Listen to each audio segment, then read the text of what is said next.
Gutom ka na ba? Luto muna ako ha.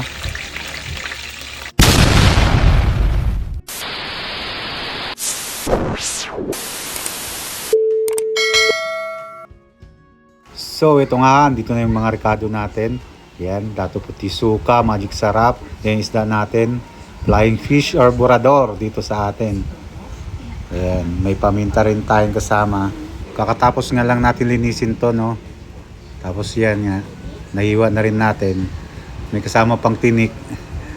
Mapurol kasi yung kutsilyo natin, yung iba tinatanggal yan. Start na tayo sa bawang. Kahit anong hiwa ng bawang, pwede, bahala kayo, okay lang naman. Tapos lagyan natin paboritong magic sarap. Mabilisan na naman to. Lagyan natin ng asin. Asin. Susunod na natin yung paboritong paminta.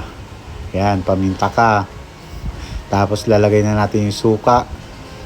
Para maluto siya ng suka. Bababad natin. Okay lang kahit ilang oras. Wag lang ilang araw. Madudurog na pag niluto. Few moments later. So ito nga, okay na. Mga 18 hours ko ata binabad to. So morning na ngayon, magluluto na ako ng umagahan namin. Yung iba binibilad pa to sa araw. Kaya lang wala akong pagbiladan dito Okay na yan, babad lang. So ito nga, piniprito na natin ang ating ulam. Daing sa umagahan. Sarap nyo, no? May bugi pang kasama. Balik rin na natin. Baka balik rin pa ng iba yan. Maunahan pa tayo. Galing ah.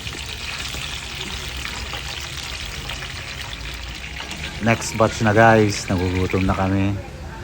Sama na sa niluluto ko yung baon ng mga bata at baon ni boss. Tatapusin ko na tong vlog ha. Kain na kami. Tara, kain tayo.